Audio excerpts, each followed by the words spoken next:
After comfortably electing her president for the next 4 years, the United States has now shifted focus to the Kenyan General Election, calling for a free and fair process. However, the journey is not looking up for the IEBC, with the Tana River resident now moving to court, seeking to block the electoral process. Here is KTN's Ashamwilu. 4 more years. A chant that has created a buzz all over the world as the 2012 U.S. elections go down the books of history as one of the most tense polls that saw the American vote split almost down the middle.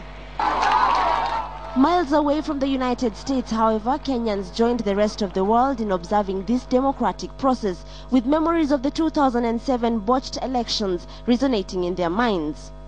And now March 2013 is just around the corner, and the pressure is mounting.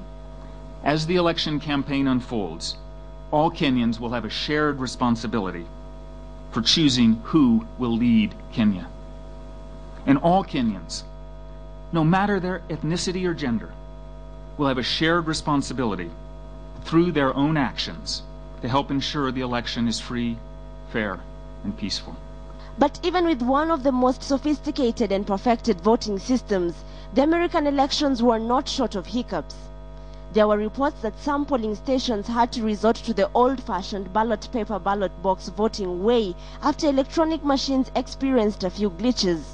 This is probably a lesson to Kenya that it's not about the technology, but about the possibility that a peaceful election can be held with or without electronic voting systems.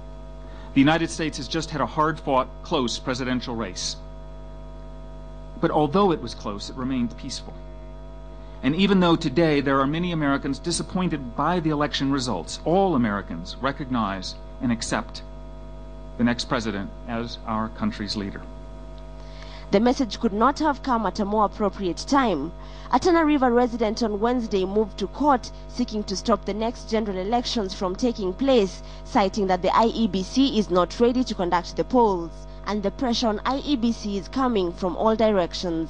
The IEBC has said that they will not start voter registration on the 12th and have not provided a definite date on when that would start, which in essence is throwing the timelines in disarray. With only 4 months to go and an already delayed voter registration exercise, perhaps the greatest lesson that Kenya can draw from the U.S. polls is that democracy can be the unifying factor in any nation.